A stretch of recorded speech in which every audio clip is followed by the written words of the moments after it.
Buckets. That's the name of my boat. Buckets.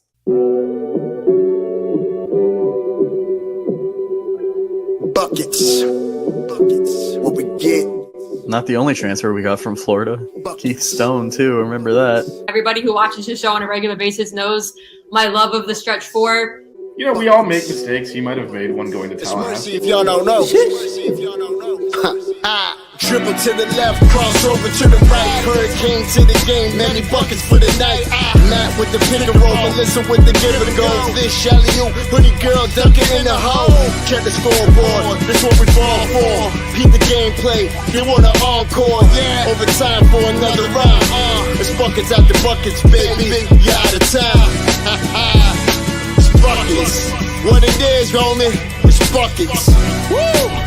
We get buckets. Yeah, baby, buckets.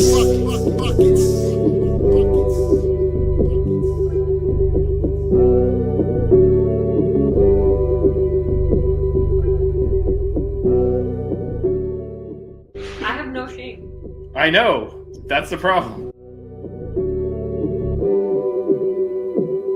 You guys are awesome.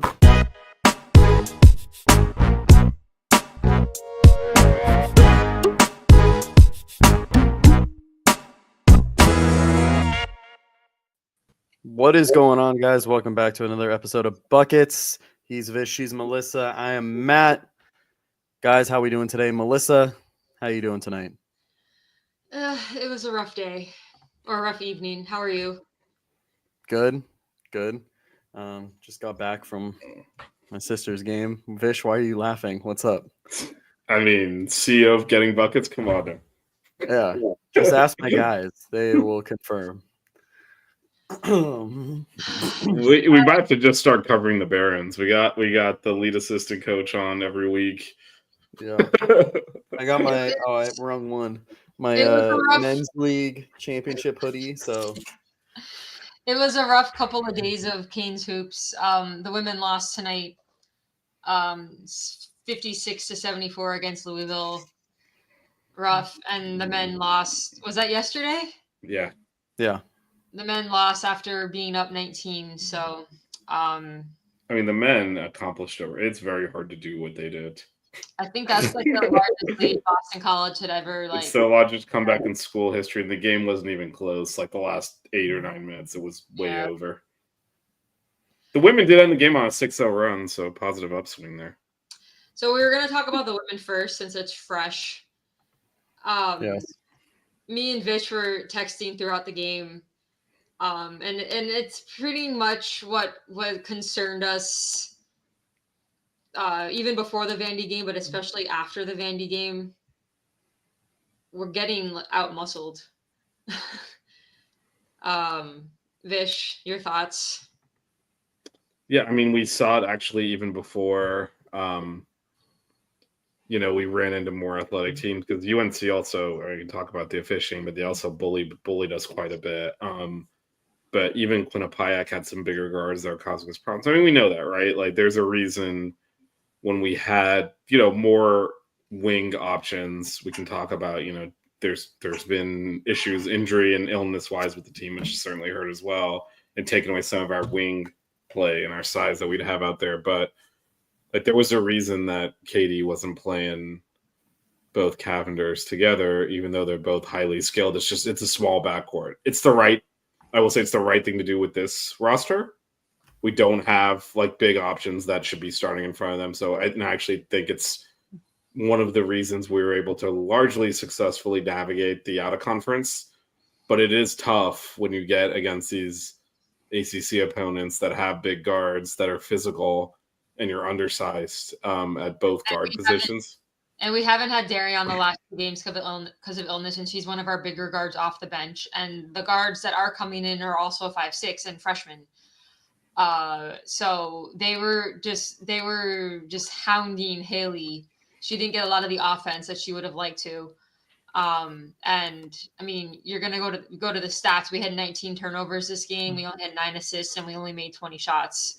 Yeah. So when the team you're playing is scoring 20 plus a quarter and you like barely get 14, we couldn't get any offense. Louisville had our number from the beginning. I think I mean, you referenced it to the amount of turnovers, but also the points off turnovers, because a lot of them were live ball turnovers, at least. So I caught the first half. I should clarify on that. They had 26 points off of turnovers, which is like you're going to have a tough time winning any game when that's the case. But I thought that also, I mean, you talk about the physicality. I thought their length really affected us too. I think, They shot over us. well, well, I'm saying like defensively, like we Yeah. weren't able to make passes because a lot of the chin back cuts were there, like the back screens, like, but we either threw it out of bounds because we tried to, lob it too far over, or got deflected, got stealed, got stolen, got stealed. But yeah, Beach right over your head, man. As you're There's saying, some got high stealed. IQ grammar you know what? there. You know what, Vish? Shut up, okay? You always bully me. Don't talk to the CEO of getting buckets like that, okay? You're CEO of getting buckets, not CEO of English. So. Yeah, whatever. Okay. But yeah, no, their length definitely got to us. And I mean the points off of turnovers. That's that's a super high amount. And how many turnovers did we end up having? You said 19. 19. Yeah, and I mean that's well over the number that Coach Cole wants us at. It also didn't help that we missed half of our layups. We were 8 of 16 on layups. That's a couple of things on that. Some of those were, not all layups are created equal. Some of them were uncontested, blown shots. Other ones were attempts. Where again, I mean, I can't believe I didn't realize that Cochran girl is still on. Well, she's been there. She was on the team that we scored the 15 points that Destiny went off on. She was their starting center. So like they had good size in the post too. So they bothered some of those shots. But also we missed a ton of layups, and they don't do a good job of judging what's a layup. Like I was going back through to do some double checking on that. And like, for example, Melissa, that shot that Aurora made at the end, they called a jump shot. Mm-hmm. Even though she laid it in under the basket. So there's not they're a little bit, but it was definitely a problem. And I think that was still their size bothering us on that as well. Yeah. And rushing. We missed some wide open point blank. Yeah. The other problem though, and Louisville did this, right? They pressured the ball and left us, and then pressured down low and left us open for threes, and we can't hit them. And that's been the season. Like that's a problem. You can't be undersized and turn the ball over a ton and miss open threes. Yeah. So we just gotta get better at that. Yeah, no, we gotta get better at that. 9 assists and 19 turnovers is pretty horrendous. It's probably our ugliest game of the year.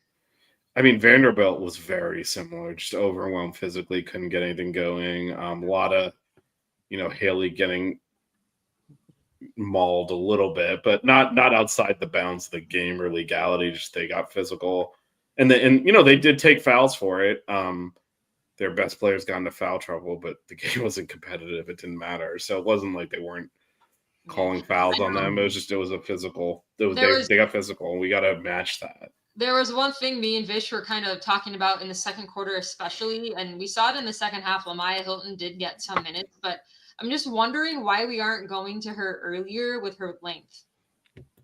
She hasn't gotten consistent playing time, so she hasn't been able to get on any type of rhythm offensively. But I feel like her length and her quickness could help us on the defensive end, and even just getting an offense set, because she can pass over some of the guards because she's taller. So I was just wondering why we didn't see her more. The first half, the only people that came off the bench was Anae and Leah. And we have a short bench. We didn't have Darion. Abiz is injured because she was in a cast on the bench the last game.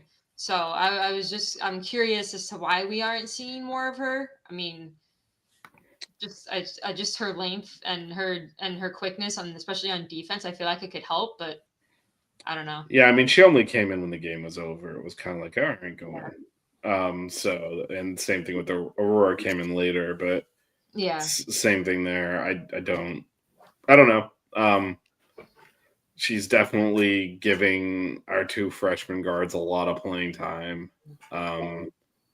which again, no not a lot of choice at this point with the depleted bench, but Mhm. yeah, I would like some of those minutes to go Lamaya as well, especially. And Marion when she comes back, which she was getting minutes, but Yeah, because I mean, look, there have been this is a massive step up in competition, and it is showing our freshmen are not used to playing yeah. I this think level of ball, and it's showing pretty clearly. like back-to-back-to-back turnovers Yeah, where no, there was an awful sequence where and yeah, no, there was a sequence where we had.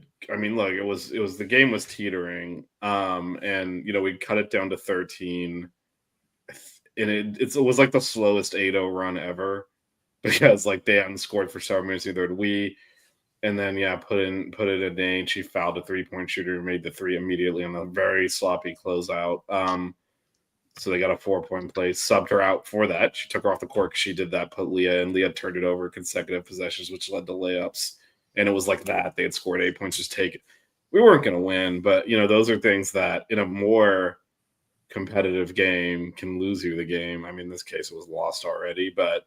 So again, we're hoping that you take the lumps now. Look, they're gonna have to get used to playing at this level. That'll pay off down the road, and you get to the back half of the ACC play. They're a lot more comfortable there. But right now, they are the only bench that coach appears comfortable playing, and they are struggling a little bit adjusting to the level of play when we hit the ACC play. And they struggled also against Vanderbilt too. So it wasn't just. I mean. We got to raise our game and meet the challenge, or it's going to get ugly. Yep. But again, we have a short bench. I mean, you got to remember, Cullup came in, and pretty much everyone had already left prior to that. We returned Jasmine and Lamaya coming off an ACL, and Aurora, who didn't even play last year. So Cullup completely rebuilt the team, kept our freshmen. So, I mean, it is what it is. We have a very small backcourt, very small backups for the backcourt. And so we need to figure out how to overcome that. Hopefully we do. I would like to see our posts get more touches, but that's also led to turnovers because our passes into the post haven't been great when we've been getting pressured, trying to force the ball in over the top of people that are taller than us. I think Cam was one of the few bright spots of the game. Her post game is still elite. I love her footwork. Has a great hook shot and can finish with either hand. So I really want her to be more aggressive and call for the ball more. Hopefully we can get better at getting some inbounds to her. I think the first bucket of the game was a beautiful. I think it was a pass from Nat. Yes, it was from Nat. Yeah, it was a great opening sequence, and I was like, heck yeah, and that was our only lead 2-0. But I would really like to see both of them get involved more. Nat made some threes, which is good to see her continuing to shoot well from the outside. I think we need to lean on that a lot more, especially when Haley's getting hounded like she was this game and how she was in the UNC game. I think we need to rely on our post players more because we're just jacking up threes and we're not making them. So I would like to see that. And I hope that Leah and Nene continue to adjust and get better throughout the season. I mean, long term, me and Vish were talking about this. It's going to pay dividends because they're getting so much time early as true freshmen. But I will add that we are getting taller guards next year in our freshman class. And obviously, we're going to have to portal some players because most of the team is gone. So hopefully this is the only year that we struggle with a small backcourt. But again, bright spots for me was the post play with Cam, and then Nat continuing to shoot well from three. And I also will say that neither of them got into foul trouble, so I'm appreciative of that. Yeah, I don't have any bright spots. That was awful. No, it was awful, but I'm just saying if you're looking for things to even then though, I agree. Cam's footwork is elite when she's one-on-one. Her passing needs work out of the post. Like when they collapse on it, it's very slow to get the ball out. We got to play smarter and cleaner, or we're not beating anyone. You cannot turn the ball over. You can't blow layups. You can't fumble the ball out of bounds. It was very sloppy. And we still have not, and again, dealt the hand she has.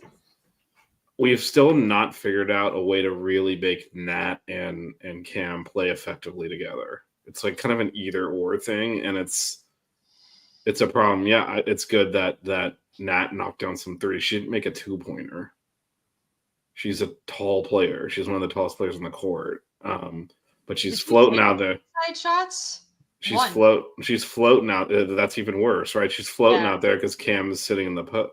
We got to figure that out. She's got to work on her baseline, Jay, and take some mid range because that's gonna.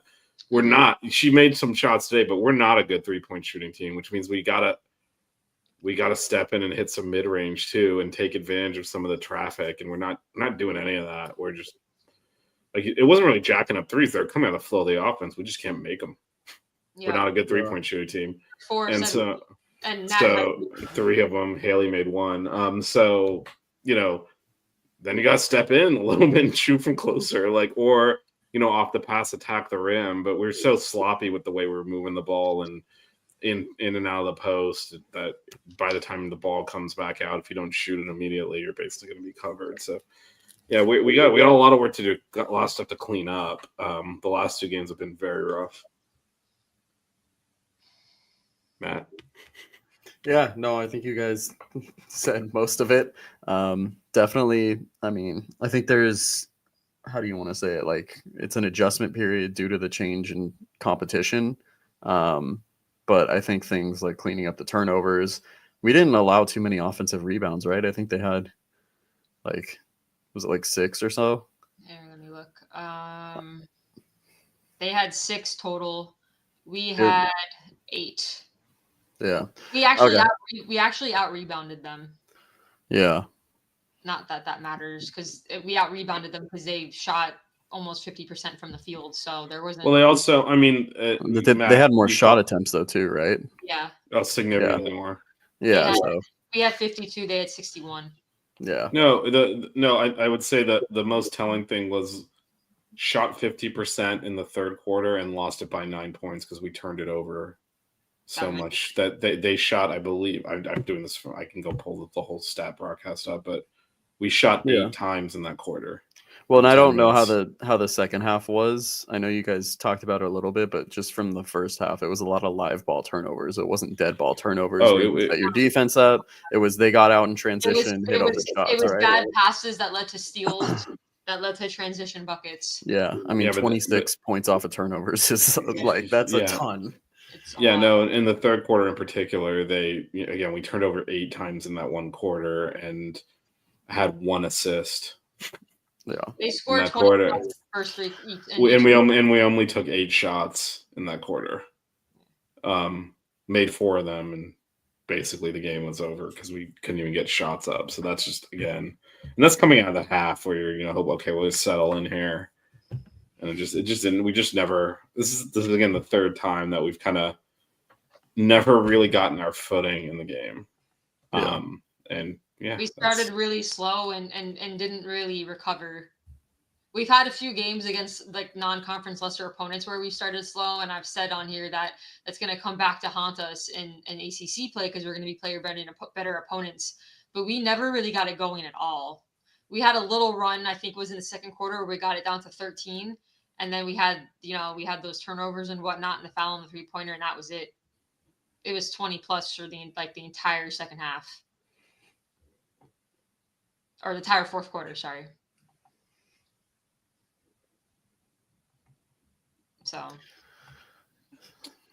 But I mean, there's not really anything that are must wins now. Yeah, and there's nothing. Just got to play better. There's nothing else to really say there because there's no. Where we're short bench wise, and we also don't have a lot of. I mean, we don't have size at the guard position, so that's not happening. Maya and Darion are our size at the guard position, and Darion gets slid to the 4 a lot when we're taking Cameron Nat out because we don't have Abis either, and I don't think you're giving Almon extended minutes at this point. So, I do think, when Darion comes back, there does need to be consideration of whether or not maybe Nat or Cam comes off the bench because they're just not playing. They're just not playing well together. Yeah. the Hawaii tournament, she did that in the second half. First game, I think Cam came off the bench in the second half, and then the second one, Nat, or I don't know which way it was, but she has tried that out. So I don't know. I don't know when Darian's coming back though. True. So I mean, I'm looking at we've been thoroughly outplayed in all these. Even the UNC game was kind of a similar pattern. Lost the first 3 quarters. Game was basically over. Won the fourth quarter was meaningless. And even Pitt is pretty awful, and that was tight at the end. So we just gotta clean up in that game, right? We had a big lead in the second quarter, and then they actually, I believe, took the lead at one point in the second half. So yeah, we haven't played a full game yet this season. I have yet to see us play a full 40-minute game. So. I thought, not that it really matters. I thought we beat the crap out of Nevada pretty thoroughly. Yeah, but wasn't it close until in the first quarter? Yeah, but that's I guess, would you consider, so because of the 10-minute chunks, right? Would you, if it was like a men's game and it's a 2-point game with 10 minutes left in the first half, and then you blow them out by the halftime? No, I go, but with the women, I'm going by quarters, and I thought that first 10 minutes. Again, I rewatched that game at 2:00 in the morning. But we've had very slow starts in the first quarter, and I've kept saying that it's going to come back to haunt us, and it has in these ACC games. We've come out very, very slow. Yeah, but these aren't. So this is where I'll disagree with you. These aren't slow starts in the first quarter. We're just getting our ass kicked from start to finish. There's no missing easy shots. It's a slow start. There was multiple layups missed in that first. It's a slow start, middle, and end though. We're not competitive. So I don't. Slow start implies eventually we get it going, but it's too late. That ain't happening. No, this game it wasn't. UNC, listen, I know we didn't play well against UNC, but UNC had 4 turnovers total, and it's because they kept calling fouls on us, and the officiating was egregious. I'm not going to get into it because we have the Louisville game to cover, but I'm just saying there wasn't even a chance for us to even come back in that game because of how horrendous the officiating was. I'm just gonna leave it at that. I know they played better than us and they deserve to win, but we really didn't even have a chance to make a comeback because of how bad the officiating was. Haley was getting hammered on the way to the basket, and there was nothing being called, but you poke them with your pinky toe, and they're calling us for fouls. So I whatever. I think it was bad. Obviously, I was on it. If everyone was looking at the Buckets account, I was on it and complaining the whole time. But they called one more foul on us than them, I believe. It wasn't. We just turned it over. The 4 turnovers is ridiculous because they basically call fouls on us a couple of times, but it wasn't enough to make it 15-4. We do not take care. No, but I guess my point is the same problems against Vanderbilt, against North Carolina, and again, we have to protect the basketball. Yeah, the turnover situation is a problem. And there's no excuse when you're playing a small guard lineup to turn the ball over like this. No. So we got to be better. I know we're trying to push pace. It seems like we're rushing sometimes, and that's causing some of it as well. A couple of times we grabbed a rebound tonight. And, some of those live ball turnovers Matt's talking about, we grabbed a rebound and then, tried to immediately dribble to push the ball up. And, Louisville was still down the court. We just got the rebound, so they just stole it because you're dribbling in traffic under your basket. It's you got to clear the rebound, right? They've stolen it before we even cross half court. Yeah, because we didn't clear the rebound. You can't run all the time. If it's not there, it's not there. Yeah. Right? When you grab a rebound in traffic, you can't just start dribbling to try and push it up the court. You got to wait you got to clear the rebound and work it up. It's not always there. Just to talk about that, we had 3 steals. Louisville had 11.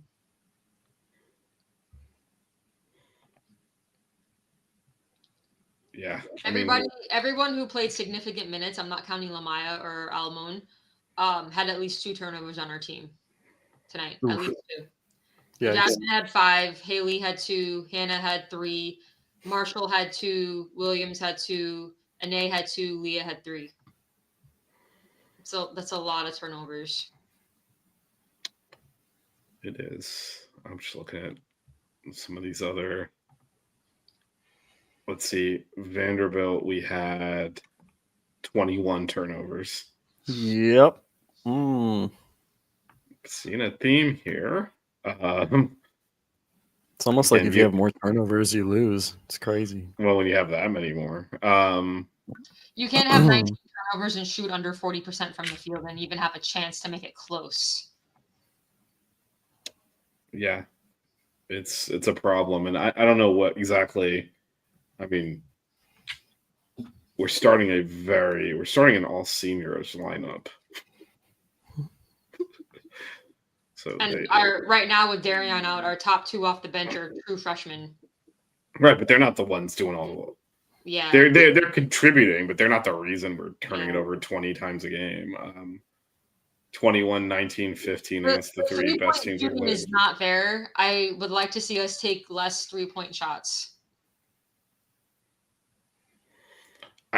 Look, if they're going to keep leaving us open, you have to shoot it. There's nothing else They're open. leaving us open because we can't make 3-point shots. I mean, if we're going to try and compete in the ACC, and I'm not talking about winning it, just be competitive. We have to shoot. You have to make them. You have to shoot them and make them. There's no alternative. You can't pass up open threes. I'm not seeing us do we can talk about the men in a minute, what the men are doing, which is dribbling into traffic and doing a step back fadeaway 3-pointer. Like, these are coming out of the rhythm of the offense. Hey, shout out AJ. It's not just him. That was the one. The one 3 Austin Schwartz made was also like that. But no. But I mean, to me, if you get an open 3 out of the rhythm of the offense, unless it's Cam Williams who should be standing out there. Doesn't shoot threes. No, who shouldn't be standing out there? Everyone else needs to shoot it. And if we can't make open 3-pointers, we're going to be very easy to defend, and we're in trouble. So I'm not disagreeing with what you're saying that we haven't shot the ball well, but if you can't, I keep saying this, you cannot be undersized and not be able to shoot. That combination means that's just, I mean, that'll if that's going to continue, it's going to lead to eventually where the season's going to go, and it's not going to be a good place. So I don't have issues with this. Actually, I don't really have issues with the shot selection. I have issues with us not getting enough shots because we're turning it over so much. Yeah, honestly, I don't know where during the game I said, oh, that's a terrible shot. Why'd you shoot that? I'm just annoyed because we're not making threes. That's why I'm like, maybe there's other options. But yeah, I mean, you can do certain things like yeah, if the ball gets kicked out, like try to attack, but then you are driving more into traffic, and that just leads to more turnovers. We have a lot. We try to fall in and then try to kick it out. That happens like a lot. I do think we need to work on some of our mid-range game, maybe not just stand around the 3-point line when we're able to generate looks, though. We just can't make them. Jasmine's mid-range game has been good. Right, but when she's doing, I guess free throw line extended floaters in that area has always been her thing, and we haven't seen a lot of that. I mean, we've seen some of it. Haley's been able to get in the paint, right? Mm-hmm. The problem is now they collapse on those players. They collapse on Cam in the post, and what are you going to end up doing if you run your offense? Well, you're going to rotate the ball around and get an open 3. We gotta make shots. If you miss it, then that's not bad offense. It's just it is what it is. Yeah. I mean, the only one that I would say takes bad shots, which I don't consider bad, are Darion. Those aren't bad shots. She chucks, but that's her. I have zero issue with her shooting those. You can't take a bad shot when you have a green light. Yeah. We're missing her last 2 games. But she's the only one that you're like, all right, that was just a chuck, but that's her game, right? And she's a good enough shooter that you live with that. But everyone else, I really see their shots coming out of the flow of the offense. I don't really see a lot of, let me force this up. For me, it's frustrating because you see them executing. There was at least, obviously, like I said, I only saw the first half. There was 3 or 4 times where there was someone open off of that initial chin cut from the back screen, and we turned it over or missed an open 3. Threw it too late. And it was forced a bad layup or whatever, traffic probably shouldn't have taken it. But yeah. And you can contribute that to, their length and whatnot. Maybe you can't see someone's open, it's easy to see when you're watching from the angle, that we're watching at. But yeah, because yeah, but you have that many turnovers, let a team score that much off of turnovers, it's going to be really, really tough to win. Yeah, disappointing. Yep. You know what's even more disappointing? Listen, I think we've already come to terms with the fact that the women's team is kind of what we're like holding on to. So I know. I was just trying to get a win this weekend. Do we want to do our ad before we move on to the men? You're muted. You're muted, Fish. You really don't read the group chat. That ad campaign ended at the end of last year. Yeah. My bad. So don't use an underdog fantasy offer code 5. So instead of that, I will just real quick, just head over to About the Fans and search Hoodie Girl Collection and buy a hoodie. Use code HG10. That's HG10 for 10% off. So you mentioned, Melissa, just before we close off on the women, that we have some more, I would say, some of our more winnable games coming up. Virginia Tech at Syracuse and Boston College are the next 3. Before you have to travel to Tallahassee and Clemson, who are both good. FSU just scored over 100 points in their game tonight. Yeah, Virginia Tech's 0-2 in the ACC. Syracuse is also 0-2, and Boston College is 1-2. You kind of sort of have to win all 3 of those. Yeah. So those are 3 huge games coming up, because then again after that you're heading on the road, and that Syracuse game is on the road there, but then after that, those 3 you're at Florida State, at Clemson, and if you drop one of those other ones, you're going to be chasing 500 in conference the entire year, which is not a place you want to be, because our back half of our schedule, we had 2 tough games in a row here, although Louisville's borderline tough, but whatever. But the back half is where you're going to hit Georgia Tech, Notre Dame, who might be the best team in the country. I think we hit Carolina again. We play at Duke, who's ranked at we got a stretch of, right now we have a stretch of 5 ranked teams in a row that we're going to play. And the one that's, and actually 4 out of 5, and the one that's not ranked is Florida State, who will most certainly be ranked by the time we play that game. So you got to get the wins in these games coming up now, or otherwise, we are, danger of finishing several games under 500 in conference play. So we're already under 500, so we need to make some ground up. Yep. So that game is at noon. So that game is at noon on Sunday, hosting Virginia Tech. That is a huge one. Huge one. Massive. Got to get back to 500. All right. Shall we discuss what's left of the men's team? Yeah. Be brief. We suck. So it was our first game after the retirement of Coach L, and we were up 19 at one point. We lost by 10. Yeah, and I mean, back in Boston College history. Yeah, and we had, we had held them to 13 points in the first. 13 points actually in the first 13 minutes of the game, and then from there they scored 55 points in 27 minutes, and we're on a 111 point pace the rest of the game. Just so actually 55 is wrong. I got the number wrong. It's 65. So it was defensive collapse. And I see you talking about the field goal percentage and the shooting. Yeah, Matthew Cleveland's the only one that showed up after halftime. He briefly kept us in the game kept us in front by scoring 10 points in a row.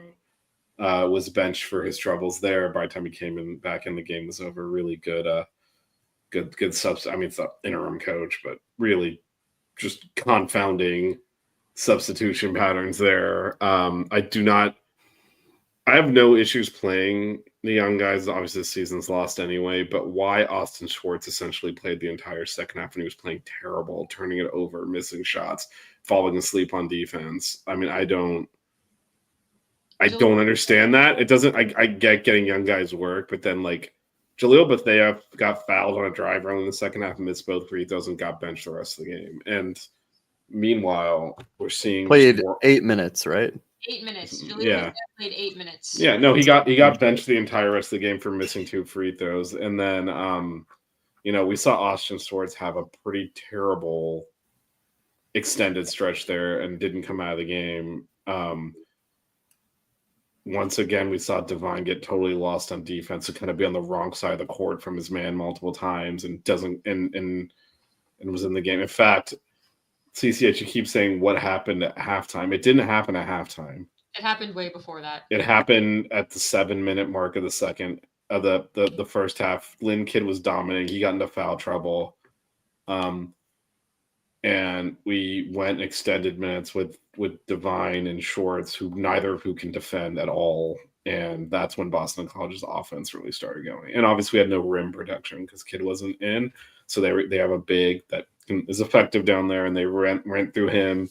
That coupled with their terrible guard play, and they put up 16 points in 7 minutes.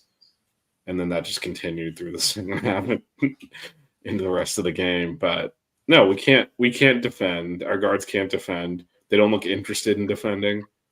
And that's where if you can't do that, then you can't beat anyone. And I mean, we can't beat anyone. So there may not be a single player from this team on the team next season. Yeah, I think that's fair. Because I there's going to be some voluntary. I came to play for Coach L. He's not here anymore. A lot of the players are in their last year of eligibility anyway. Yeah, but I mean, and this is where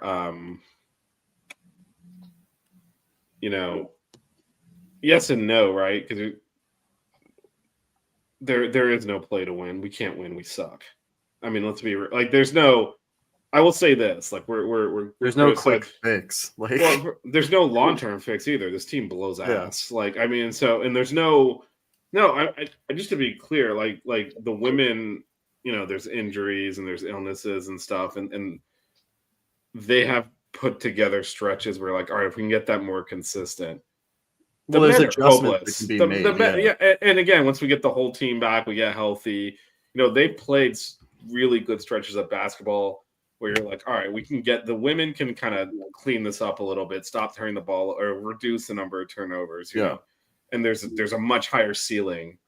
The men are just bad, man. When you're losing to Charleston Southern and Mount St. Mary's, it's just come on. Like, this is not. There's no. So the one thing I will say is nothing we're discussing in terms of why is this guy playing so that actually is going to affect the outcome of these games. Like, it's just that it's confounding to see. I'm assuming different stuff is happening in practice, and that's what's rewarding the playing time because it's certainly not performance in games. I don't know. I felt like Jaleel Bethea was one of the best players on the court against Mount St. Mary's, and he goes from that to only getting 8 minutes this game. Well, I mean, on the flip side, Austin Schwartz, I thought was reasonable against Tennessee. I mean, no one was good. We got blown out, but then L never played him again. Yeah. And then now he played like the whole second half of this game. I don't. Now obviously there's a different coach now, but I just what I'm seeing is what is happening on the court during the games is not affecting the playing time in that game. How you pull when Matthew Cleveland scores 10 points in a row, and we kept us in front because we weren't defending anyone, but he was keeping up with Boston College by himself. How you pull him off the court and have him sit on the bench while Boston College goes from, down, I think it was 5 or 6 to up 9, and then you sub him back in. Like, are you out of your mind? Like, I get it's a lost season, but are we trying to win any of these games? And there's still the morons on the internet that think all of this is happening because of Matthew Cleveland, when he's literally the only person trying. Yeah, and I mean this is true, and I think Anthony asked earlier, you know, what are the options if the Courtney thing works out? Dude, Courtney is not. He's never going to This is not an audition. This is a played out the string, my friend. Like, when I said this team will have all new people on it next year, I meant the coaching staff also. Well, I think you know, a couple of the other assistants, depending on who comes in, and those are younger, more rising star assistant coaches. But Courtney, he's coaching out the string here too. DJ Irving and you know Kimball are again we said the same thing actually when Katie retired, right? About Fitz. Yeah, well, it wasn't just Fitz. It was Margie, it was Lonnie, right? Some of the other people were close to in the program. Like, we were worried because even though they're all of them are very highly thought of what they do, you know, a new coach coming in's got their people.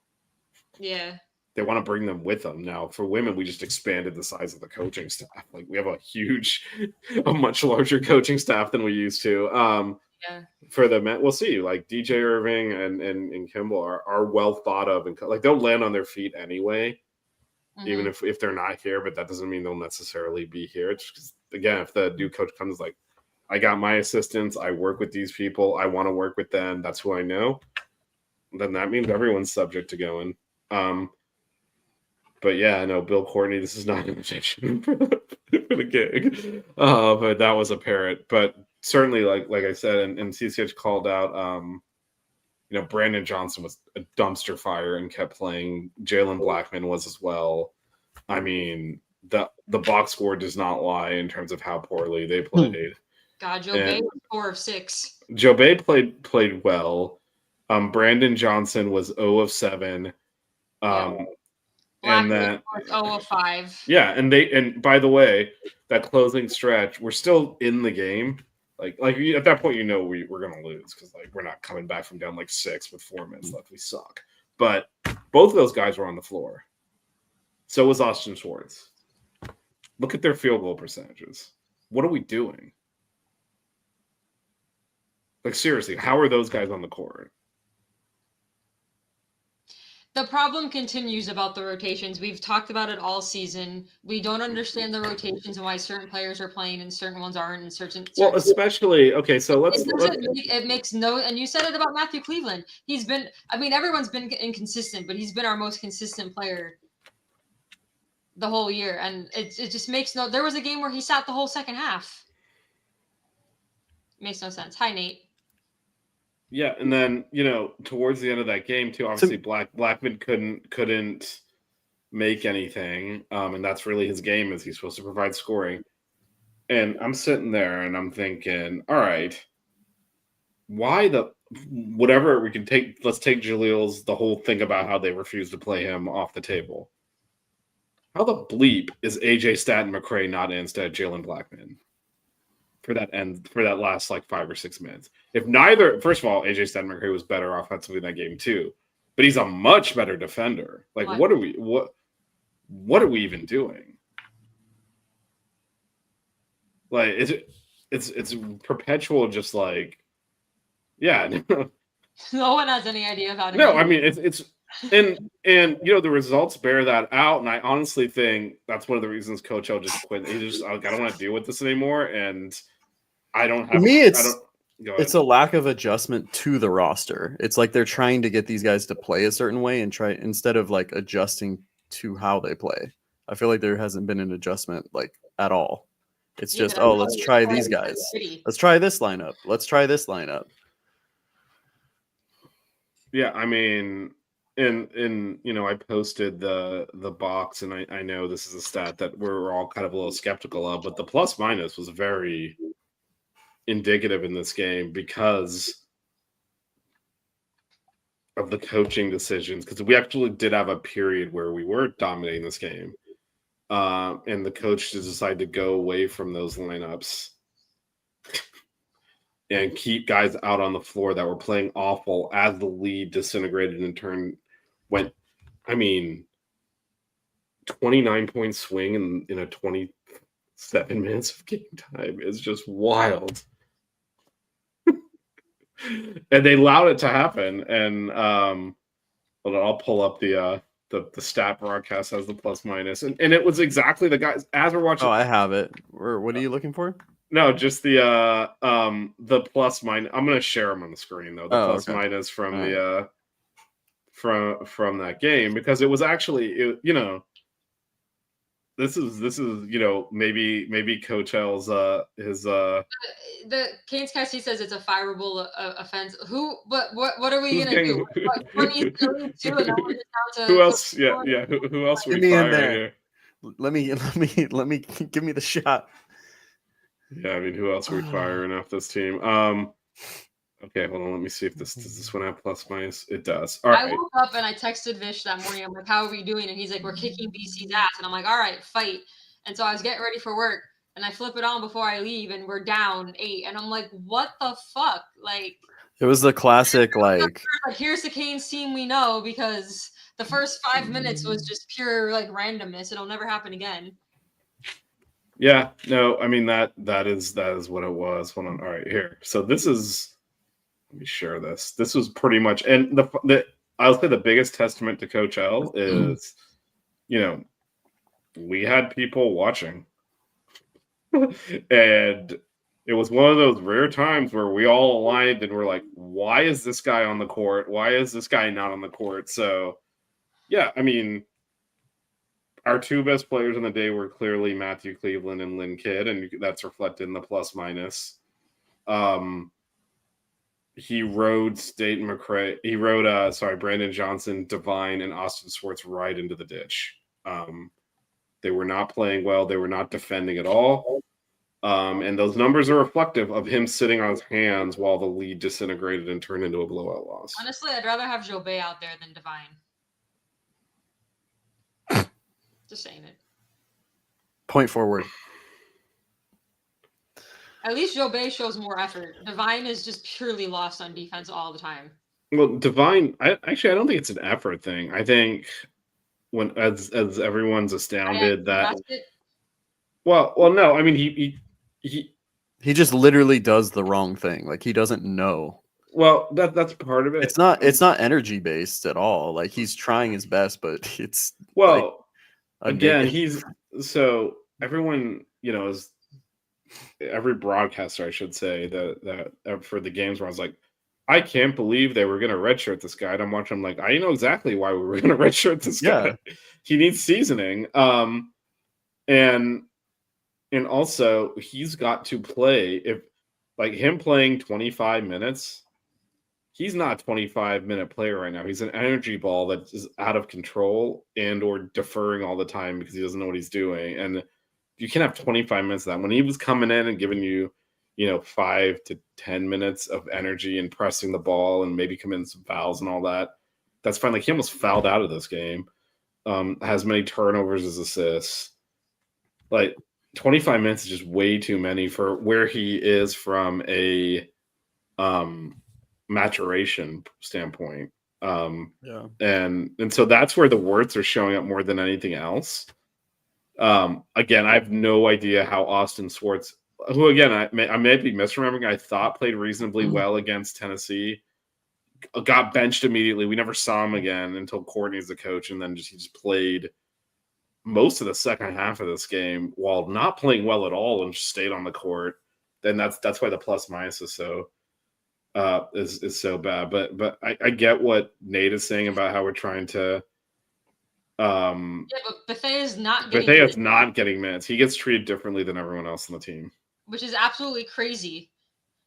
And we've been saying it all year. Yeah, but I guess beyond that, I'm looking across, and I don't know that any of those. It's fine to say let's get Schwartz minutes, let's get Divine minutes, let's get Bethea minutes. Like, I don't know that any of those guys are going to be on the team next year. So. Because again, I also there's this thing that commentators do where they don't like to criticize player. And so I think any coach watching these players, frankly, I don't know that they want them. Like, everyone's like, it's not just a player choice. Like, if I'm coming in And I'm a new coach, and hopefully someone good, and I have connections. I know I can bring in guys at the portal that I know can play, and I'm watching this. I'm kind of being like, you got to go, man, even to the freshmen. So again, there's more. The unfortunate thing is there are better basketball players than all of these kids, and we're just not. We haven't developed them. I don't know that the defensive effort is really there at all. Certainly not the academic part of the defensive effort is definitely not there because there's been zero improvement. And whether that's a reflection of the coaches or the players, or probably a combination of both, or things just not connecting. If I'm a new coach coming in here, I'm kind of like, I don't know that I want any of these guys. There's not been a silver lining on any of this.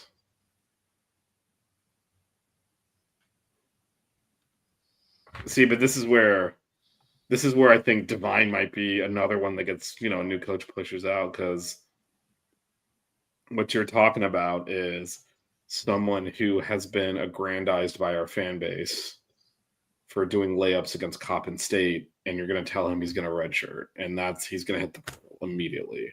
Like he has upside. He needs a lot of coaching and a lot of bench time and a lot of visualizing the game and catching up. And he's playing 25 minutes right now in the ACC. So how are you going to come in and get that?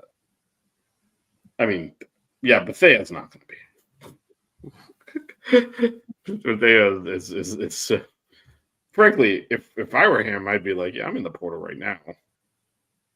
Yeah, why even risk injury in the 5 minutes? Well, I mean, I wouldn't. I mean, him playing 5 to 10 minutes isn't doing anything for him. It's not doing anything for him, and also I would just be. I mean, we're seeing it in flashes, right? He is clearly more talented than our other freshmen, than anyone else on the team. Oh, for sure. And he's not gotten the court time to really get that consistency. And you saw a little bit of it in the Mount St. Mary's game because he played a lot of the second half and he got into a rhythm, and he was the only reason why the game went to OT to begin with. Right. And so, which is just the saddest sentence ever said on the show, but it is what it is. No, I know, but so managed to get that game to OT because Bethea and Cleveland, pretty much the two of them. So I mean, if I'm him, I'm sitting there, I'm riding the bench watching these other freshmen that are playing worse than me and are less talented than I am getting all these court minutes. I would have already been like, you know what, I'm not sitting through this anymore. It's insulting. Mm-hmm. But he's still here. Yeah, no, again, I think Divine, this is no fault of his own, has been put on this pedestal just because everything is so bad. They're like, hey, this guy made a couple of plays. And I think that's a true statement, but also not looking at the totality of his game. And we're the worst team in the ACC. There's a very realistic chance we don't win a single conference game. So I get it. But if you're coming in, you're thinking, hey, I want to compete here. I want to, go several games over 500 in the ACC. And you're looking at all of his deficiencies defensively and offensively, other than, I mean, his one thing is, if they give him room, he can get to the 10 and finish. He's very good at that. That's not a rotation player on a good ACC team. And so if you're thinking, yeah, if you can get him to stick around and ride the pine, and yeah, great. But that's why it's never just the player wants to leave. It's always a discussion of what their role is going to be. And I can't imagine, maybe I'm way wrong here on the evaluation as well as the thinking of a coach coming in. I can't imagine a coach coming in trying to compete in the ACC next year thinking that Divine can be the starting point guard based on what we've seen. No. And so, well, again, maybe I'm wrong. I didn't think we'd be this bad. So it's 2 years running. Worse than we were last year. Oh, we're way worse than we were last year. So yeah, And so that's where I think, as that comes into a role discussion, hey, we'd love to have you as part of the program. You this is the stuff you need to work on. We're thinking, come off the bench or whatever. And then he's got other coaches being like, hey, you can come start for me right now. That's how you lose kids. So, I mean, the talent is there to be better than we are. That's for we should not be losing to Mount St. Mary's and Charleston Southern. So we are now 4-19 in our last 23 games. Whatever's going on behind the scenes. I mean, it's not even behind the scenes. The coach, it was so bad that Coach L retired. He just quit. He's been coaching since like the 60s. That's how bad. Because this is the man who said that they asked him after the Final Four, you're in your 70s. Why are you still coaching? And he said, because I'm having fun. I love being at practices. I love teaching and doing all of these things. And it's gotten to the point now after last season and the beginning of this season that this man who's been coaching for 40 plus years is no longer having fun and retired midseason. And now he's taking a shitload of crap from random keyboard warriors on Twitter for absolutely no reason. Even the media is shitting on this man who's dedicated his life to teaching and coaching basketball for 40 years. And people have the nerve to say he's a quitter. Like, fuck all of you. Seriously. Fuck all of you.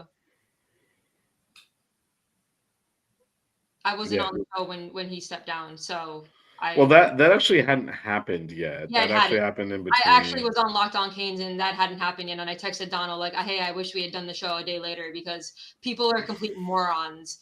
If you're a Miami fan and you're hating on Coach L for stepping down and retiring, go root for Duke. We don't need you." Well, that's the thing. They probably like Duke too. Yeah. And I don't know how many F-bombs I just dropped, but I don't give a shit. Like, who cares? Drop another one, Melissa. Go at it. No, it's pure disrespect. And like, I'm trying to ignore it on Twitter because people are just idiots or whatever, but I can't. This man has done more for Miami basketball than we might ever see ever again. Like, have some freaking respect for someone who's given their life to basketball. He's been coaching like half the time he's been alive, led us to Sweet 16s, ACC championships, Elite Eights, Final Fours, has put Miami on the basketball map. And you have the nerve to call him a quitter and say all these nasty things about him because he decided to retire? Like, fuck you. Seriously. I can't with these people. Like, fake ass fans. Well, it's not just our fans, like you said, it's national reporters and writers. Yeah, and the media too. They can all go screw themselves also. Well, we're totally getting demonetized. No, it's fine. We are the media, by the way, just so you're aware. But stupid media. No, there's a lot of factually incorrect stuff being talked about that, I mean, like the whole NIL thing, not even understanding, when the money showed up was actually after the Final Four, much more than before it, and writing entire articles on that and talking about how, L couldn't win without the money, and it's like he lost with the money, you dumb idiot. And it's a lot of that. They're like, what's his name paid Wong and Nigel Pack and all of these things. And I was like, nobody seems to remember the fact that Wong was a high school recruit that L developed. Well, yeah, no, the Wong stuff. It's about like Jeff Goodman and stuff. It's everyone. It's Jeff Goodman. It's Seth Davis did. Yeah. But I think the Wong thing is in particular stupid because it's saying like without NIL, without paying him NIL money, he would have left, which is dumb because without NIL money, he never would have left. So you're basically saying in a positive world in which every school gets to do NIL but Miami, at that point you would have lost Wong. What the hell are we talking about? The only player on the Final Four team that was there was monetarily incentivized was Nigel. Now after that, we paid a premium to keep a lot of that team together and watch it shit its pants last year. That's where the money went. So again, it's revisionist history. That freezing cold takes dumbass account went in there and put. Well, they did. They got lucked into the play-in game and made the Elite Eight the year before too. And I'm like, you can Google this shit, dude. Shut the up! Like we were in the play-in game. And then there's people who can't even get like who came from where, right? And I'm just like, you obviously haven't followed the team. You're taking bits and pieces of what you see off the internet and trying to make a coherent thought, and you sound stupid. Well, it's because you can always, and Nate touched on this. I don't think it's just basketball though. There is a built-in generational hatred of the University of Miami, and it's racially based, and it goes back to the 80s, and half these people don't even know why they're doing it anymore. But they're programmed to hate Miami, and when you do it, it doesn't matter if what you're saying is factually untrue. We saw this with Cam Ward too, by the way. It doesn't matter. Whatever you make up, you will get a large segment of the population that will back you up, will support you if you do it about the University of Miami. And they tarnished a 40-year coaching reputation for clicks. Yeah, knowing and they're doing the same shit with Cam Ward. I know this isn't a football show, but the media is doing the exact same thing with Cam Ward and trying to tarnish his college football career by saying he quit at halftime. It's the same shit. It's because it's Miami. Yeah, and you can get away with lying when it's about Miami. Yeah. So that and you can get actual credit for lying. It's not just get away with it. Yeah, and Kane's Catsy saying don't get upset from outsiders. Listen, I'm sorry, I've been following this program for too long and have been a fan for too long to not take that shit personally. Well, no, I'm gonna go a step further than that. Forget the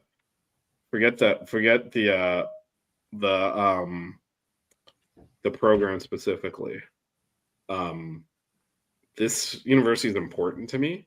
We're alone. And I mean, my dad worked there. My whole family went there. And if you're going to shit on it, you're going to have to deal with me.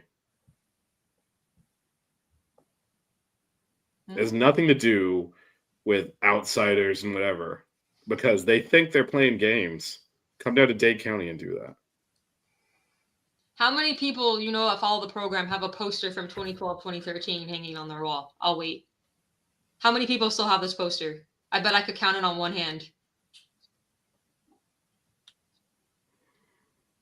I care. And that's why I've been going after people on Twitter, because I can't imagine disrespecting somebody of Coach L's stature for retiring at the age of 65. But again, the whole, it's a red hair.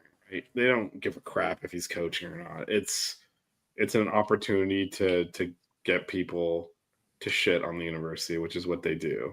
And they know they can get away with it. So it doesn't matter. They tarnished his reputation when we made the Final Four, right? They're lying, just flatly lying. They bought the team. Really? Jim Boeheim, you piece of shit. You think Melo played for you for free? We know what happened. Walk out of here. You could have gone straight to the NBA, but passed up that paycheck and you didn't give him anything? Hell, out of here. It did. Yep. We take it personally because it's our university. It changed our lives. Yep. But also, it's our community, and they're shitting on it, and they can fuck off. I became an adult at the University of Miami.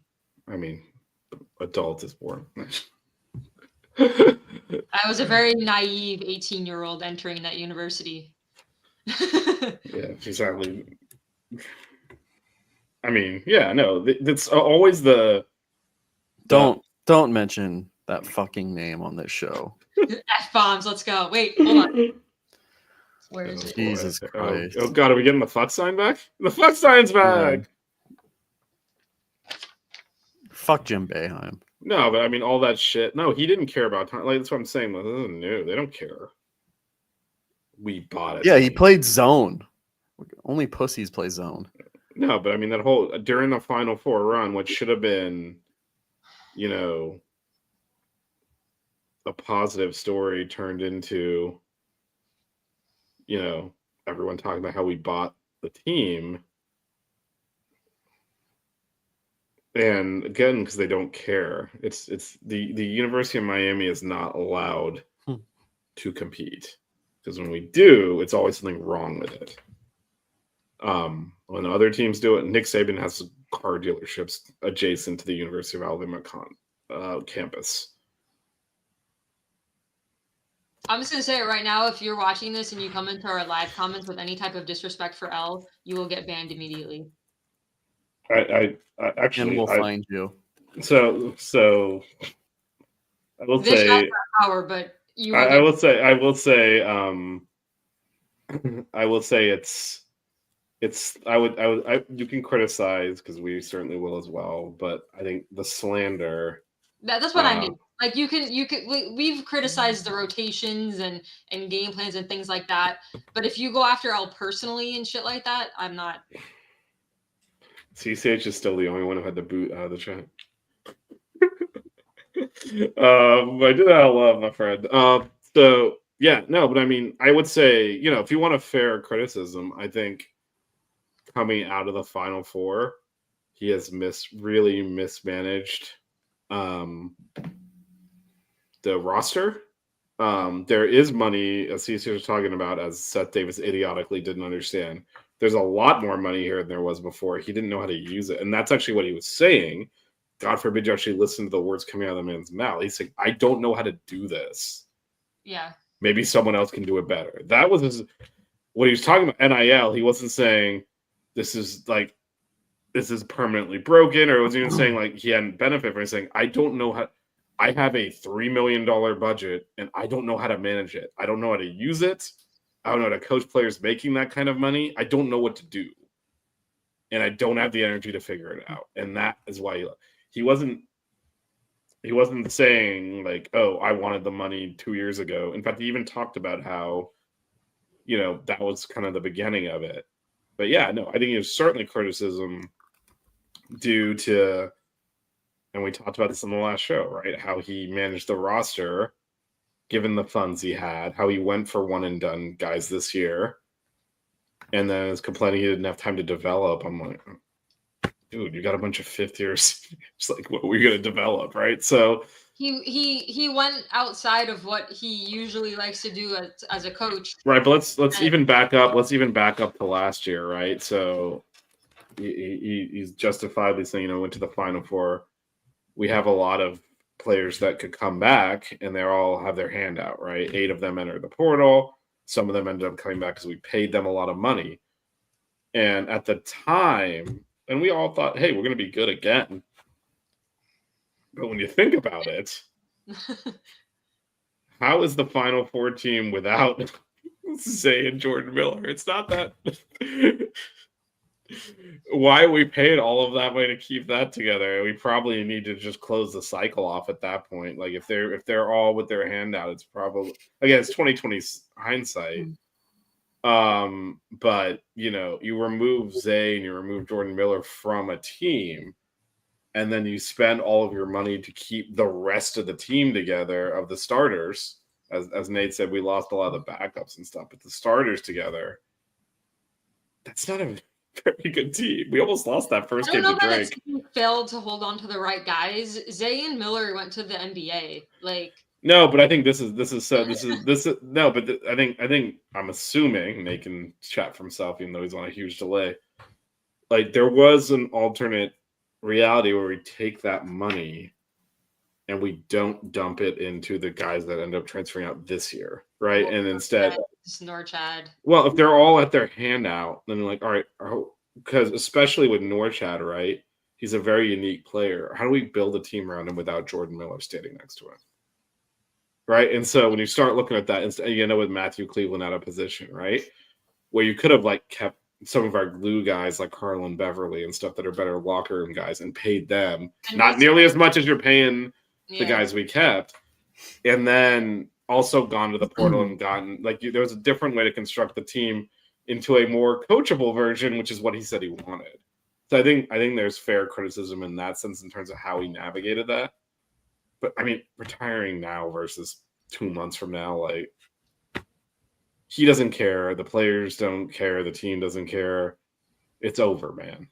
And everything that they've shown before and after that, the season's been over for at least a month. So stop fake outraging like you give a crap if he had ended up coaching the next few ACC games or not. No one cares. His heart wasn't in it. It didn't make sense for him to be there. And honestly, like he's done enough for this program where if he wants to retire mid-season, he can. Well, And he anyone can. Well, this I'll take this a step further, right? If you're in a time-consuming, high-pressure job, right? That is you have to put all of yourself into to do effectively. If any coach at any school does not think they can do that, they should leave immediately. Not wait till the end of the season. What do you have, basketball was it like 12 to 15 college students that are depending on you doing your job to the best of your ability. If you don't think you can do that, you need to leave. Because I guarantee you, Bill Courtney's pulling his whole ass into this. Unfortunately, he showed his ass, but if Coach L felt like he didn't have the energy and the passion to actually coach the team at the best of his ability, it's the unselfish thing to do to move out of the way. And that's the reality of it, because again, this season is lost, but the players on the team do deserve a coach that's actually locked in. And he didn't feel he was that, and I think it's pretty clear he wasn't that, because the most relieved I've seen him in the last 2 years was at that press conference where he quit. So retired. Yeah, he quit. Nah, he retired. He quit in the middle of the season, Melissa. He retired in the middle of the season. Yeah, if we had beat Mount St. Mary's in overtime, would he ever quit? He retired. This is what it is. Should we move on to Mount Trashmore? This is definitely a Trashmore situation. It's a Trashmore kind of day, for sure. The profanity is gonna keep so much of that. Have an F-bomb counter on the bottom of the screen. Well, I mean the supercut. I can't use any of that segment, but you can't bleep me out. I'm not spending the time to bleep you. I don't know. I thought. Okay. No, your F-bomb filled tirade is not going to super. Let's see if I can cut around it a little bit, but there were some moments where you weren't cussing, so I might be able to get some clip out of it. We'll see. All right, tonight's Mount Trashmore. On the last show, we did a Mount Rushmore of our favorite holiday foods. Tonight, we're going to do a Mount Trashmore of the worst holiday foods. Who would like to go first? We'll do Snake. Are we doing no repeats? I don't even know if I can think of that many foods I dislike. Okay, and then I don't care who goes. It doesn't matter if we do Snake then, right? Oh, I don't even know. Do you want to do no repeats? I don't even have 4 on my list. I don't think we can come up with 12 things. Yeah. All right. We won't do no repeats. All right, who's going first? I'll go first. Ham. I hate ham. You don't eat ham. That's why I hate ham. That's why I don't eat it. Yeah, what you're talking about? How can you live in Miami and hate ham? Matt. It's a staple around here. What do I want to go with first? Oh, you know what? I'm gonna go with this. Yeah, I'm gonna go with cranberry sauce. It's fucking disgusting. I love cranberry sauce. No, it's disgusting. No. Wait. Do you eat the canned stuff or do you make it? I don't eat it at all. I'm saying the can of cranberry sauce. No, see, I like the nasty. No, you got to make it from scratch, man. You soak in sugar. No, it gets in there. And then... The cheap ass stuff from the can is the best. My mom gets the stuff from Fresh Market, and I still make her. No. You don't get the shit from. You make it yourself, damn it. You put the time in. I love the cheap. Okay, can I specify canned cranberry sauce? I'll just get steal. Don't put that out there. I'm gonna steal Nate's. Nate's fruitcake is just ass. Although I feel like it's died off as a thing that's so bad that people just stop making it. That was on my list too. I'm gonna choose one that it's a Jewish food, and I just my mom loves this, and I think it's it's first of all, it looks like a pile of shit. It looks terrible, and then it smells worse. So I don't know how anybody would want to eat this, but gefilte fish is literally the most disgusting thing I've ever seen in my entire life. What is it called? Gefilte fish. I don't even know how to spell it, quite honestly. I don't know what that is. It's really disgusting. Hold on. How do you spell it?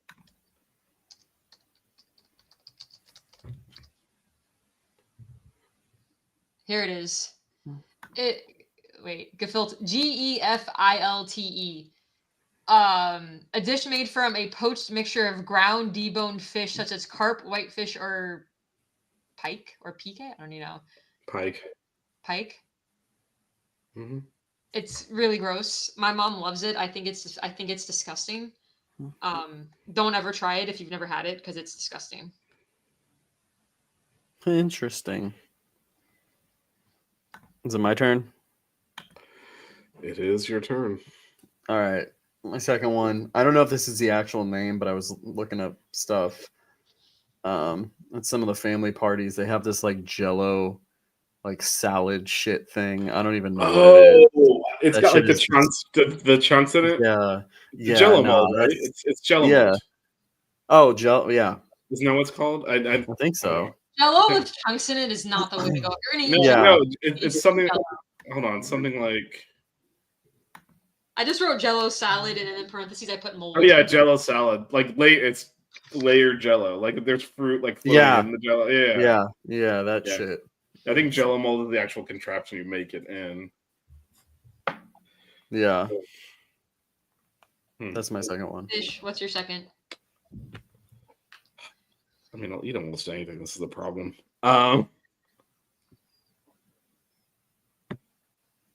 It's got to be a holiday, so it can't be like candy, like Halloween. When a holiday, we mean like Thanksgiving, Christmas stuff, right? Or, Well, I'm picking Jewish holidays also. no, but I mean, same. No, but same. You know what I mean? It's not like not secular American, where we just end up naming shitty Halloween candy. So, Almond Joy. how dare you? How dare you? God, I had one. I forgot it. Sort of. All right. So this is going to be somewhat controversial, and actually, I make this food. So, but green beans. Why? Oh, I love green beans. Okay. It gets ruined when you put garlic on it, but green beans are good. I feel like we eat them at holidays after we dress them up into a casserole because. And actual green beans. Casserole are two different things. Are you talking about just green beans or green bean casserole? I'm talking about green beans. Because casserole's nasty because they put some mushroom type sauce in it, and I just don't understand that. But I like the green bean casserole. The casserole's edible. The actual just green beans. Yeah, I try to make sure my mom just uses onion rings on the top. I try to get as many onion rings as I can. Oh yeah, no, that's the good stuff. You get the fried onions on there. Yeah, and then definitely the mushroom cream sauce. No, I'm not a fan of mushrooms. That's the good stuff. No You're not a fan of fungus. mushrooms. Nah, I don't need a fungus. No honey bag ham, no mushrooms. Yo, I have my third one is gonna be very controversial. Oh boy, here we go. I mean, You already did ham. How much more controversial do you have than that? Oh, this is gonna be controversial. go. I thoroughly dislike stuffing. Okay. What's wrong with you, Melissa? I don't like What stuffing. do you eat, man? I just think it's really dry and gross. It's a waste of space in my stomach. How is it dry? What are you? I'd rather. Where are you getting your food from? I don't like it. I've never had it. My grandma used to make stuffing, and everyone loved it, and I just didn't like it. How is it dry? What are you don't doing? like it. It's not good. But if it's dry, it's because you're not doing it right. Anyway, go Matt. What's your third? I'm gonna go with eggnog. I'm just not a fan of eggnog. I think it's nasty. Really? Yeah. We haven't had a repeat yet, by the way. You haven't had what? A repeat. It's It's probably helping that I'm picking foods that everyone else likes. Well, I have to find another. I'm gonna try to well, go no repeats, but well, fruitcake Matt- is gonna be on mine. Matt, Nate backed you, so. He backed me on what? No, sorry, backed Melissa. Yeah, you backed green Melissa. bean casserole is disgusting. I'd rather just have the green beans. Well, you're eating dry stuffing, so I don't know what the hell's wrong with your No, go palate try over there. gefilte fish and let me know how you feel. No. See, don't use the canned shit. You do it from scratch. Just simmer it in there with people. Cook over here. What's your third? Try to think. There's definitely like some desserts. Oh, I got one. Okay.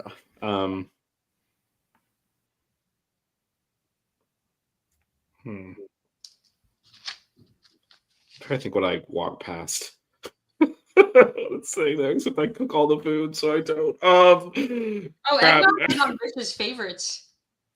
Yeah, no, eggnog is good, man. It's alcohol. What are we doing? We do coquito here, though, which is better. It's like a Puerto Rican thing. Anyway, oh,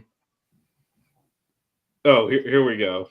I guess this is not a Miami thing. They do this in other parts, and they probably don't do this in Los Angeles too. It's too hot, but people start drinking warm apple cider, and it's just like, this is disgusting. Why do I want to heat up apple juice and drink it? Yeah. That's Are we disgusting. warming things that shouldn't be warm? There should be ice on apple juice, not like fucking let me heat this thing up because it's cold and I'm trying to. I don't know what you're trying to do. Just drink coffee instead. I'm proud of us, man. We're doing no repeats still. I love So it. far, we got one more I'm round to thinking go. of my Jewish foods probably for this last one. I was trying to think if there's anything else more mainstream before I pick this one.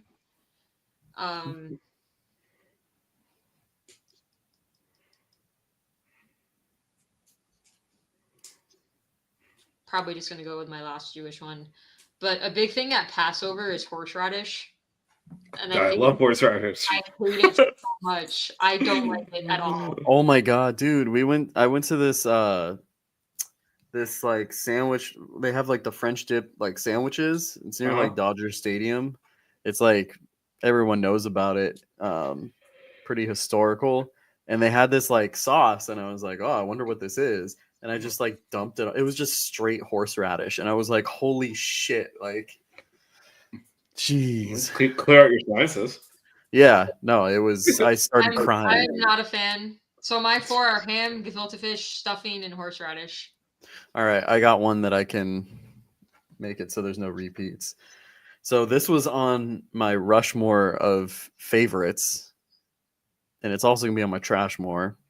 It's the dessert tamales, the strawberry ones with raisin. Those like disgusting. I don't know why they do it. It's just not. They're not good. I hate raisins though too, so that's probably part of it. But oh god, yeah. Now you got me thinking. I don't like putting raisins in other food too. So. Yeah, it's no. It's a no for me, dog. All right, Vish, last one for no repeats. Oh god, now you're holding me to. Aren't chitterlings the same thing that cold apple cider is amazing? Isn't that just apple juice? What's the difference between cider juice? I feel like chitterlings aren't those just like mondongos or whatever we call them here, where it's just intestine? What are chitlings? Isn't that like? I'm pretty sure I'm googling it now. I thought those are just like pig intestine, which we do eat. Which is disgusting. No, it's delicious. Have you never had mondongos? Yeah, it's big in Latin America. I think we do eat it. Apple cider is raw and filtered and unsweetened, while apple juice is filtered and pasteurized. Interesting. So they do eat chitterlings. Ingredients: cider includes the pulp and sediment. The juice does not. Interesting. Yeah, mondongos are so good. All right, let me think of one. I can't repeat. Oh, he's going straight Arby's. I should have subbed Nate in on this segment. He's doing better than I am. Nate usually has pretty good responses to a lot of these. God, I mean, okay, no repeats. I only tried Arby's once. I need to go try it again. Roast beef, man. I don't know if I did that. Their curly fries are.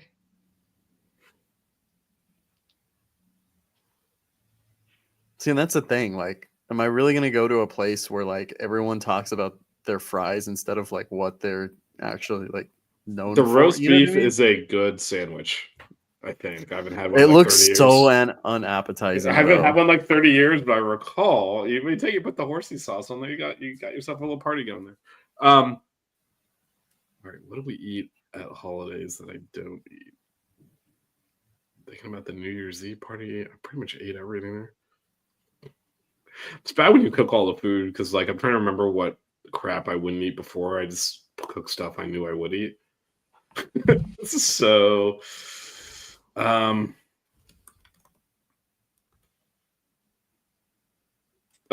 I've got one. So, and actually, it's gonna be similar to that's this. I think this might have been on one of my Rushmores. I'm not sure, but sweet potato does not belong in a pie.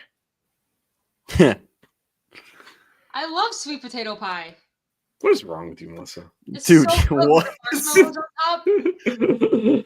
I think Melissa and I like I just imagine her play during the trash holidays, just like mac and cheese, sweet potato pie, and I don't know what else. Well, she'll eat chicken and cornbread too. Cornbread, the canned cranberry sauce. Although I will eat homemade because I Jeez. love cranberry sauce. The homemade is so much better. You ferment it. It tastes. I so know, much but better. I mean, as a kid, I ate the canned shit, and I just love it. My mom thinks I'm so weird because we get like the fresh one from Fresh Market, and I still make. But actually, you know what? That's the equivalent of the canned shit. They're not really making it. You got to make it. Well, me and my mom don't cook, so we order Thanksgiving from Fresh Market. Yeah, but they got to be emptying the can into a container there and upcharging your ass. I just really like cranberries, so if it's a cranberry sauce, I'll eat it because I love it. I'm a big fan of cranberries. It's relatively easy to make from scratch. Did not heavy repeat after all of that. Cranberry sauce. It also helps that I picked 2 dishes from Passover, none of which a holiday that you celebrate. So. I'll eat sweet potatoes. You fry them up, maybe infuse with some marshmallow. Not a pie. Pumpkin. You want that kind of pie? Go with the pumpkin. It's better. Apple with some vanilla ice cream on top. I'm not a fan of the pumpkin flavor. Oh, pumpkin's so much easier. I didn't put pumpkin pie on my list because I didn't want to get like destroyed in the comments, but I just don't like pumpkin in general. So pumpkin pie is good. I prefer apple. Well, I make that too, so I got to work on my crust. Vicious cornbread is fire. Ooh. Really good. Vish was kind enough to bring me leftovers from his Christmas dinner with his family to the hospital, so me and my 2 coworkers had a nice little feast Christmas night. So Nate is Chitlings, fruitcake. Fruitcake was on mine. Veggie Jello mold. Wait, like there's actual vegetables in the Jello? That sounds terrible. The worst thing is when someone makes bad mac and cheese. Vish does not make bad mac and cheese. At least the mac and cheese I had was good from him. It's never bad. That's the one thing I experiment with, so I always make it differently. But yeah, no. It starts with knowing how to actually properly make the mac part of it, because people just they either over or undercook the mac, and then once you have the base fucked up, it doesn't matter what you put on there. You'll be like, there's no amount of cheese you can put on it. Yeah, so you got to cook that independently and salt the shit out of your water with more salt than you think you need, because it doesn't retain most of it. And then don't use the damn strainer where you dump all the water in there. You want to fish it out because you get a little bit of that pasta water. Not enough to notice, but it keeps it moist, and that way it cooks better when you bake it. Because you're going to bake it, it's going to dry out even more. So you need some of that water in there. Anyway, that's the cooking tip. The way you ruin it is when you immediately take a colander and dump everything in there, and all of the water drains out, so it's already a little bit dry. Then you're going to try and bake it. It's going to really be dry when it comes out of the oven. Fish it out and take some of the pasta water with it. Just a little bit. Keeps it moist. Bakes and evenly. That's the cooking with Vish segment of our show. You know what? After I've done solving the men's basketball program, I moved on to cooking. It's all good. Everything's going our way. Should we move into the final segment? Yes, because I need to go. Let's do it.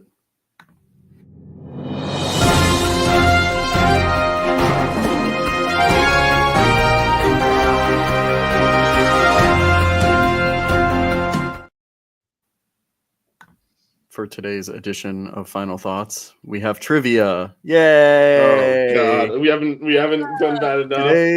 Today's question is right. It's just one. How? Huh? It's just one. Just one question. Oh, it's just one question. Okay. It's name a team that Nazir Mohammed played for, and whoever gets the most wins. I need to keep track of this, so I'm going to write them down. Oh my God. There is a total of 8 teams, so there is a chance for you guys to tie on this. We'll go back and forth.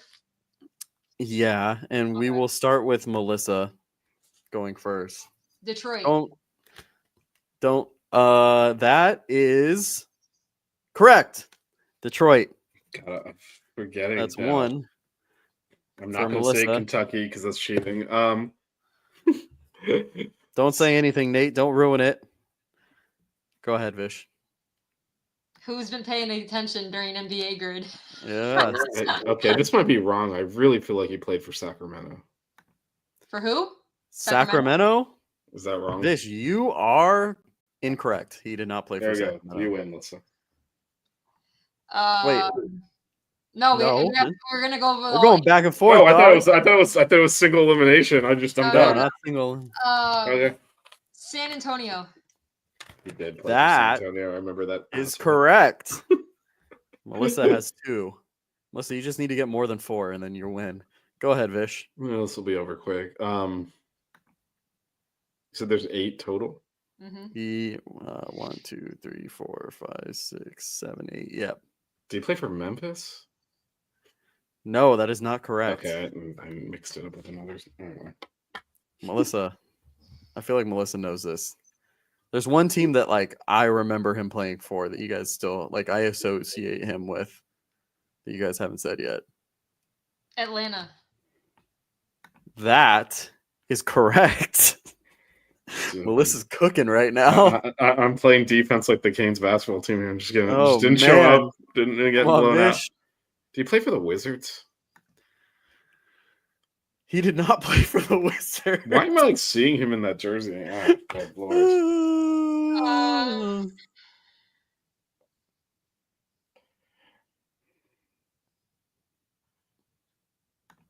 Come on, Melissa.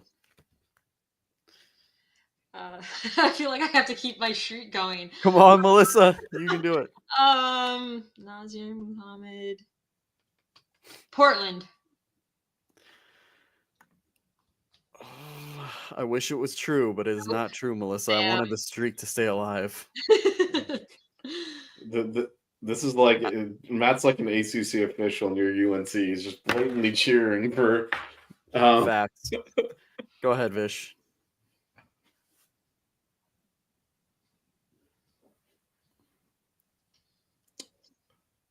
OKC. That is correct. OKC.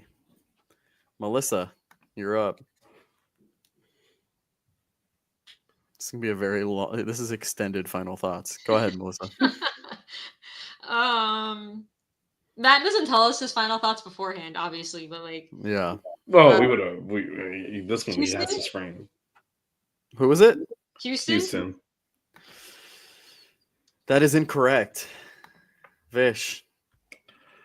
I already picked the 3 I knew, so now I'm just guessing. Hornets. I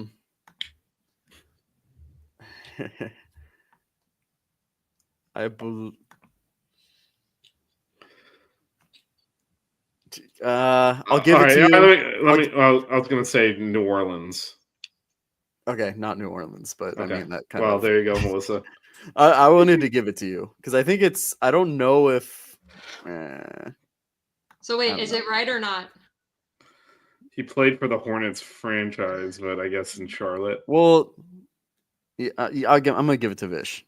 Okay. I'm gonna give it to. What is the actual answer? Well, it's the Charlotte Bobcats, but I mean, it's fine. It's whatever. Go ahead. If we end up tying, she wins. Yeah. Go ahead. I put an asterisk next to it. Go ahead. Come on, Melissa. I specifically know I've put him for this team, so.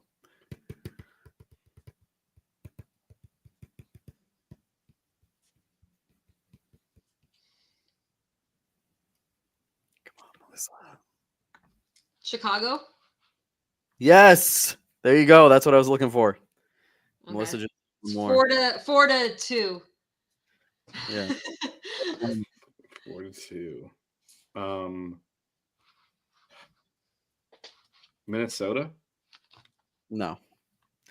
Not Minnesota. Melissa? Indiana? No, not Indiana. Which are the 4 we are missing? We're not missing. No, we're missing. Oh no, sorry, 3. 3. Or 2. Sorry. Oh yeah, 2. Utah? No, that is not correct. The Nuggets? No, not Denver. so we can get that's we can end this. You already said Atlanta, right? Yeah, she said Atlanta. The Knicks. Yes, that is correct. One last team. Wait, which one is it? Oh, okay, got it. Look at a list. How are we supposed to get? First of all, you know this shit better than us. Second of all, you're looking at a list like, what is it? How the fuck are we supposed to get it? No, I wasn't looking at the list. I was trying to remember what the last one was what off my said? head. Okay. Yeah. Go ahead.